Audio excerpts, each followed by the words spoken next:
Good morning friends. बहुत दिनों से आपके सामने वीडियो नहीं लेके आ पाया था क्योंकि बहुत सारे इंपॉर्टेंट वर्क आ गए थे, इसलिए उसके लिए हमें सॉरी। तो आज चलिए हम लोग शुरू करते हैं बायोडाइवर्सिटी। बायोडाइवर्सिटी के कुछ इंपॉर्टेंट क्वेश्चंस हम सॉल्व करते हैं। बायोडाइवर्सिटी यानी कि जैव विविधता जिसे कहते हैं, जैव विविधता। इससे कुछ आज हम इसमें कुछ इंपॉर्टेंट क्वेश्चन पढ़ेंगे, कुछ इंपॉर्टेंट टॉपिक्स इसमें हम समझेंगे, क्योंकि ये टॉपिक GQ/GS के रूप में या ऐसे भी इम्पॉर्टेंट कुछ मतलब ये कहीं टीचिंग पॉइंट्स के रूप में पूछ देते हैं।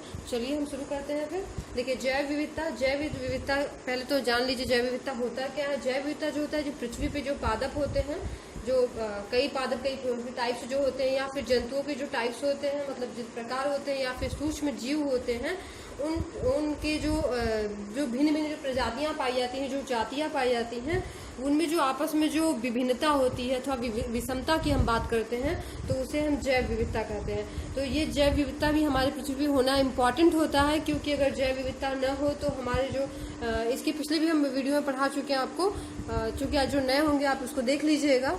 इसके प्लेलिस्ट भी हमने बना रखी है, तो उसमें सारे आपको वीडियोस मिल जाएंगे।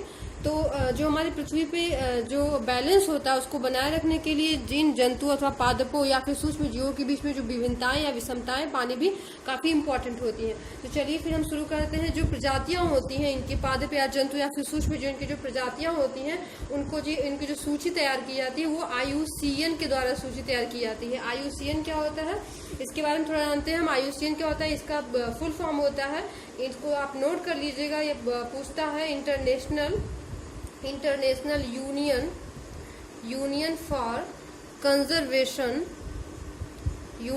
कंजर्वेशन ऑफ नेचर, मतलब प्रकृति होता है, एंड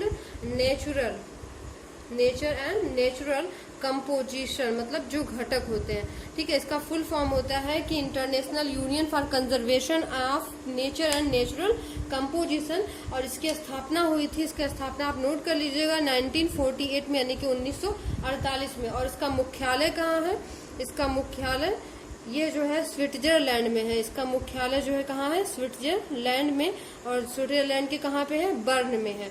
ठीक है, तो इसके इंपॉर्टेंट टॉपिक्स हैं, आप इसको क्लियर कर लीजिएगा, आप इसको अच्छे से रट लीजिएगा, पढ़ लीजिएगा। ये जो इसका ये जो संस्था है, या international union for conservation of nature and natural composition, इसका जो है इसीलिए मतलब इसको स्थापना की गई थी।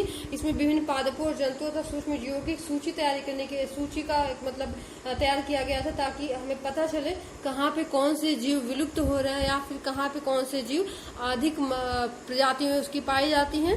तो इससे हमें पता चलता है कौन से जीव या कौन से पादप जो है खतरे में है, उनका संरक्षण किया जाए। उसके संरक्षण के लिए आप जानते हैं बहुत सारे इसकी मतलब ये कई अभ्यारण्य है, या फिर जैव मंडल है, राष्ट्रीय पार्क बने हैं, या फिर जंतु उद्योग है, या फिर वनस्पति उद्योग, इसके बहुत सारे बने हुए। तो ठीक है, इसके हम आगे पढ़ते हैं। इसमें कई इंपॉर्टेंट और टॉपिक इसमें आ जाता है। जो प्रजातियों की सूची बनाई जाती है, मतलब इस IUCN के अंतर्गत जो सूची बनाई जाती है, उसको पूछता है किसे क्या कहते हैं, तो आप इसे याद रखिएगा। उसको कहते हैं रेड डाटा बुक कहते हैं। रेड डाटा बुक मतलब इसका जो है जो भी प्रजातियां जो खतरे में होती हैं, जिनकी सूची बनाई जाती है, उनको जो है क्या कहते हैं, रेड डाटा बुक कहते हैं, यानी इसको लाल किताब भी कहते हैं।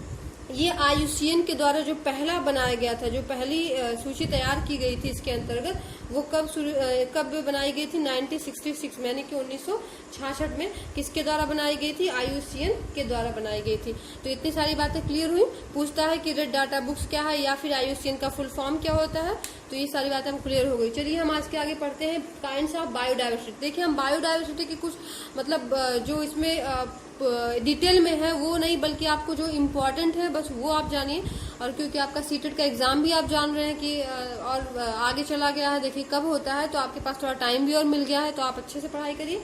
ठीक है, तो चलिए हम नेक्स्ट इसमें शुरू करते हैं। काइंड्स ऑफ बायोडाइवर्सिटी, मतलब जो बायोडाइवर्सिटी होती है उसके काइंड्स कितने हैं। ठीक है, देखिए इसको 3 पार्ट में बांटा गया है। 3 पार्ट में पहला फर्स्ट इसमें होता है स्थानीय। पहला क्या, स्थानीय स्तर की जैव विविधता, स्थानीय स्तर की जैव विविधता फर्स्ट है। और सेकंड है इसमें राष्ट्रीय स्तर की है, सेकंड है इसमें राष्ट्रीय स्तर की जैव विविधता। ठीक है, और थर्ड में हम आते हैं, इसमें क्या है, भूमंडलीय। ठीक है, भूमंडलीय, या फिर इसे क्या कहते हैं, विश्व स्तरीय भी बोलते हैं। इसको क्या बोलते हैं, विश्व स्तरीय स्तर की जैव विविधता बोलते हैं। ठीक है, 3 टाइप्स हैं, आप 3 टाइप्स से ध्यान दीजिएगा। इसको क्या बोलते हैं, इसको लोकल भी बोल सकते हैं, इंग्लिश में बात करते हैं इसको लोकल लेवल पे बोल सकते हैं, इसको नेशनल लेवल बोल सकते हैं, इसको ग्लोबल बोल सकते हैं। ठीक है, इसको ग्लोबल बोलते हैं, ग्लोबल बायोडायवर्सिटी। तो अब देखिए तीनों में होता क्या है, तीनों है क्या। तो जो स्थानीय स्तर की जैव विविधता है, इसके अंतर्गत ऐसी प्रजातियां आती हैं जो किसी भी देश, जो देश होता है उसके किसी विशेष, ठीक है, आप इसको नोट करते जाइएगा, किसी विशेष स्थान अथवा किसी विशेष जो है क्षेत्र में वो पाई जाती है और किसी दूसरे स्थान पे अथवा दूसरे क्षेत्र में नहीं पाई जाती है। मतलब किसी एक देश के विशेष स्थान अथवा क्षेत्र में पाई जाती है, बल्कि दूसरे अगर देश की बात करें, दूसरे देश के या दूसरे स्थान विशेष की बात करें तो वहाँ पे नहीं पाई जाती है। और इसको एक बात और ध्यान दीजिएगा, इसे और क्या कहते हैं, इसको हम अल्फा जैव विविधता भी कहते हैं। कभी कोई पूछता है कि ये अल्फा जैव विविधता किसे कहते हैं, तो ध्यान दीजिएगा, इसको हम क्या कहते हैं, अल्फा जैव विविधता। इसको अल्फा पढ़ा जाता है, अल्फा जैव विविधता आप हिंदी में भी लिख सकते हैं। इसका इम्पोर्टेंट इसमें एक और है कि इसका एग्जाम्पल क्या होगा, मतलब ऐसी जो जैव विविधताएं के अंतर्गत कौन से कहाँ की जंतु आएंगे या कहाँ के पौधा पाएंगे। तो हम एग्जाम्पल एक बता देते हैं जो काफी पूछता है। ये पश्चिम बंगाल में पाए जाने वाले रॉयल जो बंगाल टाइगर होते हैं वो और कहीं नहीं पाए जाते हैं। ठीक है, टाइगर यानी कि जो टाइगर होता है जो पश्चिम बंगाल में, ठीक है, ये पश्चिम बंगाल के क्षेत्र में पाया जाता है, ठीक, और कहीं नहीं। और इसके अलावा जो है सफेद जो बाघ होते हैं, सफेद बाघ यानी व्हाइट टाइगर जो होता है कहाँ पाया जाता है, कनाडा में पाया जाता है, कनाडा में। और इसको क्या कनाडा के कहाँ, लेब्राडोर में पाया जाता है या लेब्राडोर में इसको कहते हैं। ठीक है, ये जो स्थानीय स्तर की जैव विविधता होती है इसको अल्फा जैव विविधता भी कहते हैं। ठीक, ये हो गया। अब आते हैं हम राष्ट्रीय स्तर की जैव विविधता। राष्ट्रीय स्तर यानी कि नेशनल लेवल की जो जैव विविधता होती है वो विभिन्न राष्ट्र होते हैं, इनकी जैव विविधता में जो प्रादेशिक भिन्नता पाई जाती है, यानी कि वो प्रजाति होते हैं किसी एक राष्ट्र में मिलता है बल्कि दूसरे राष्ट्र में नहीं मिलता है। मतलब ऐसी इसमें प्रजातियां पाई जाती हैं जो किसी एक राष्ट्र में मिले, एक देश में मिले, बल्कि दूसरे जो है किसी दूसरे राष्ट्र में वो नहीं मिलता है। ठीक है, यहाँ पे क्या होता है, एक किसी देश के जो विशेष क्षेत्र में मिलता है, एक विशेष उसका क्षेत्र है वहां पे मिलता है, लेकिन उसी के देश के दूसरे क्षेत्र में या फिर दूसरे किसी अन्य क्षेत्र में नहीं मिलता है। लेकिन ये क्या है, एक किसी राष्ट्र में मिलेगा, दूसरे राष्ट्र में वो नहीं मिलेगा। ठीक है, ऐसी प्रजाति, तो उसको हम क्या कहते हैं, इसको देखिए अल्फा जैव विविधता कहते हैं। इसको और हम क्या कहते हैं, इसको हम बीटा जैव विविधता कहते हैं, या इसको बीटा आप हिंदी में भी लिख सकते हैं, बीटा जैव विविधता कहते हैं। जैसे इसमें एग्जाम्पल में आप लिख सकते हैं भारत का मानसूनी, इसमें भारत का मानसूनी वन होता है। ठीक है, भारत का मानसूनी वन, इसका एग्जाम्पल आप याद कर सकते हैं। भारत का मानसूनी वन किस में आ जाएगा, बीटा जैव विविधता में, अथवा फिर या राष्ट्रीय स्तर की जैव विविधता। अब आते हैं हम नेक्स्ट पढ़ते हैं भूमंडलीय अथवा विश्व स्तरीय जैव विविधता।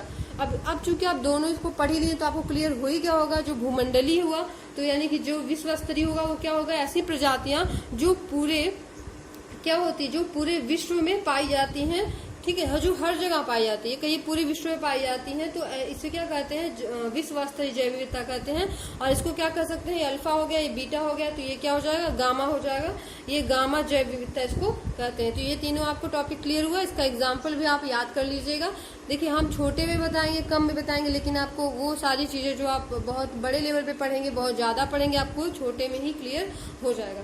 चलिए अब इसके आगे हम पढ़ते हैं जैव विविधता को संरक्षण। मतलब जैव विविधता जो होती है यानी कि जो बायोडायवर्सिटी होती है उसका संरक्षण कैसे किया जाता है, किन रूपों में किया जाता है, या फिर ये कहिए कि उनका जो है उनके लिए संरक्षण के लिए क्या क्या बनाए गए हैं या उनका नाम क्या दिया गया है। ठीक है, तो हम पढ़ते हैं जैव विविधता संरक्षण, यानी कि उनका संरक्षण हम कैसे करते हैं। ठीक है, तो इसमें जो है 2 तरह से हम संरक्षण करते हैं। 2 तरह से संरक्षण करने का मतलब इनके संरक्षण करने के 2 टाइप्स होते हैं और ये बहुत ही इंपॉर्टेंट है। अक्सर इसके बस केवल नाम दे दिए जाते हैं और पूछता है कि इसके अंतर्गत कौन सा आएगा, इसके अंतर्गत कौन सा एग्जाम्पल है। इसमें क्या है, पहला इसको कहते हैं, हिंदी में अगर बात करें तो इसको स्वस्थाने बोलते हैं। क्या बोलते हैं, इसको स्वस्थाने संरक्षण बोलते हैं। ठीक है, और सेकंड क्या होता है, बहिर्स्थाने बोलते हैं, बहिर्स्थाने संरक्षण। ठीक है, पहले को बोलते हैं स्वस्थानीय संरक्षण, सेकंड को बोलते हैं बहिर्स्थानीय, ये ब है, बहिर्स्थानीय संरक्षण। इंग्लिश में बात करते हैं तो इसको क्या बोलते हैं, इन सीतु बोलते हैं, इन सीतु कंजर्वेशन, इन सीतु कंजर्वेशन। और इसको सेकंड को क्या बोलते हैं, इक्स सेतु, ठीक है, ई एक्स है, एक्स सेतु, सेतु कंजर्वेशन, ठीक। पहला क्या हो गया, स्वस्थान है, और सेकंड क्या हो गया, बहिर्स्थान है।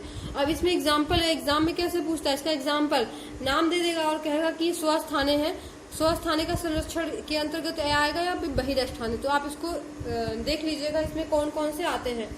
तो देखिए स्वस्थाने में कौन कौन से आते हैं, इसको कई टाइप्स में बांटा गया है, कई टाइप्स में, यानी कि स्वस्थाने के अंतर्गत कौन कौन से, यानी इन सितु के अंतर्गत कौन कौन सी चीजें आती हैं। तो पहला इसमें क्या आता है, जैव मंडल, जो आप पढ़ते हैं जैव मंडल, जिसमें जीव जंतुओं को मतलब सबको संरक्षण दिया जाता है। संरक्षण के प्रकार है, आप देखिएगा यहाँ पे संरक्षण को किससे, मतलब किसी जीव जंतु की प्रजातियों को कैसे हम संरक्षित करते हैं, किस रूप में करते हैं और कहाँ करते हैं, उनका नाम क्या होता है, वो चीज है, ठीक है। तो जैव मंडल जहाँ पे संरक्षण किया जाता है जीव जंतुओं का, ठीक है। अगला हो गया राष्ट्रीय पार्क, जो आप लोग जानते हैं घूमने भी जाते हैं, तो राष्ट्रीय पार्क, ये सारी चीज किसमें आ जाएगी, स्वस्थाने यानी इन सितु, ठीक है। अब फिर आते हैं इसका अगले में आते हैं, कौन सा आ जाएगा इसमें, पशु पक्षी अभ्यारण्य भी बोलते हैं, पशु पक्षी अभ्यारण्य, ठीक, पशु पक्षी अभ्यारण्य बोलते हैं। थर्ड हो गया, फोर्थ हो गया इसमें क्या, पवित्र वन, इसको नाम देते हैं पवित्र वन। और नेक्स्ट होगा इसमें क्या बोलते हैं, विशेष परियोजना, किसी विशेष परियोजना के तहत हम इनका जो संरक्षण जब करते हैं तो वो क्या हो जाएगा, विशेष। अब ऐसे इसमें अब एग्जाम देखिए, इसमें एग्जाम में कैसे पूछता है, अब दे देगा कि जैव मंडल, जैव मंडल के अंतर्गत है, या जैव मंडल किसके अंतर्गत है, तो स्वस्थानीय संरक्षण या बहिर्स्थानीय या फिर दोनों या इनमें से कोई नहीं, ठीक है। या फिर वैसे पूछ देता है कि स्वस्थानीय के अंतर्गत कौन कौन है, ठीक है, या स्वस्थानीय के अंतर्गत कौन नहीं है, ठीक। तो ऐसे ही पूछ सकता है, तो आप इसको याद कर लीजिएगा, स्वस्थानीय के अंतर्गत कौन कौन सी चीजें आ जाएंगी, ठीक है। अब आते हैं बहिर्स्थानीय, बहिर्स्थानीय में कौन कौन से हैं उसको देखते हैं। तो इसमें पहला है जो बहिर्स्थानीय में जंतु उद्यान है, जंतु उद्यान, जिसको इंग्लिश में क्या बोलते हैं, बायोलॉजिकल पार्क बोलते हैं, ठीक है, बायोलॉजिकल पार्क, आप इसको नोट कर लीजिएगा।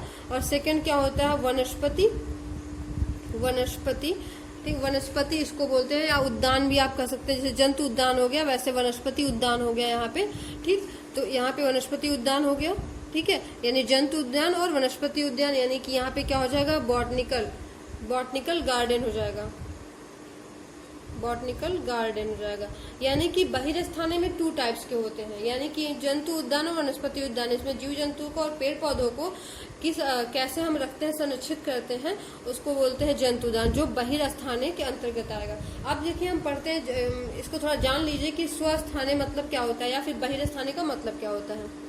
देखिए जो यहाँ पे जो स्वस्थानीय, स्व मतलब हो गया ना, स्व मतलब जानते हैं अपना जो होता है, मतलब खुद का जो होता है, ये कहिए, ठीक है, स्वयं का जो होता है, तो आपको नाम से स्पष्ट हो गया होगा। स्वस्थानीय मतलब ऐसे किसी जीव को हम संरक्षित करते हैं या जीव को ऐसी जगह पे करते हैं कि जो उनका निवास स्थान पर संरक्षण, मतलब इनका जो निवास स्थान हो, जहाँ पे वे रहते हो, वहीं पे इन रूपों में इसको मतलब परिवर्तन करके उसको ऐसा नाम देके उसको हम संरक्षित कर लेते हैं, मतलब जहाँ रहते हैं वहीं पे उनका हम संरक्षण कर लेते हैं।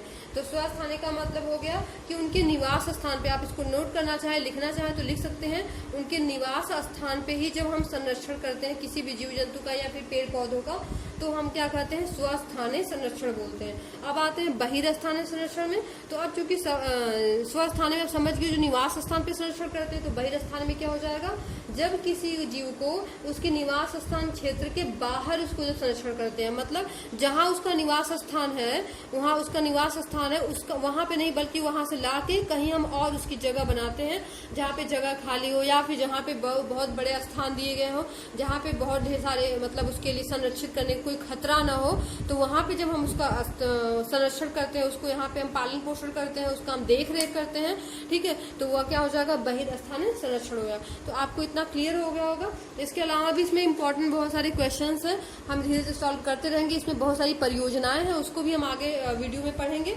हाँ, इसके अंतर्गत एक आप और पढ़ लीजिएगा, कभी कभी पूछता है कि WWF पूछता है, इसी के अंतर्गत है, यानी कि इसका फुल फॉर्म पूछता है, या फिर ये पूछता है कि इसकी स्थापना कब हुई थी, तो या इसका क्या इसको हिंदी में बोलते हैं, इंग्लिश में बोलते हैं, तो ये क्या हो जाता है, इसको इंग्लिश में बोलते हैं वर्ल्ड वाइल्ड लाइफ, ठीक है, fund, world wild life fund बोलते हैं, हिंदी में बोलते हैं इसको विश्व वन्य जीव कोष, ठीक है। ये सो क्या बोलते हैं, विश्व वन्य जीव कोष बोलते हैं। कभी पूछता है कि जो है WWF का फुल फॉर्म क्या होता है, इसकी स्थापना कब हुई थी, 1962 में। तो आप इसको ये देखिए, एक दो ऐसे क्वेश्चन जो मिलेंगे जो इंपॉर्टेंट होंगे, हम आपको धीरे धीरे बताते चलेंगे। इसके अंतर्गत आपका जो है इन्वायरमेंटल से संबंधित या इससे जो रिलेटेड पर्यावरण से संबंधित कोई भी क्वेश्चन नहीं छूटेगा। ठीक है, तो हम ठीक है अगले वीडियो में मिलते हैं कुछ और नई टॉपिक के साथ, कुछ और नया लेके आते हैं। तब तक आप लोग पढ़ाई करिए, आप लोगों के पास टाइम भी बहुत ज्यादा मिल गए हैं। तो मुस्कुराते रहिए, खुश रहिए और घरों में रहिए, सेफ रहिए। Thank you.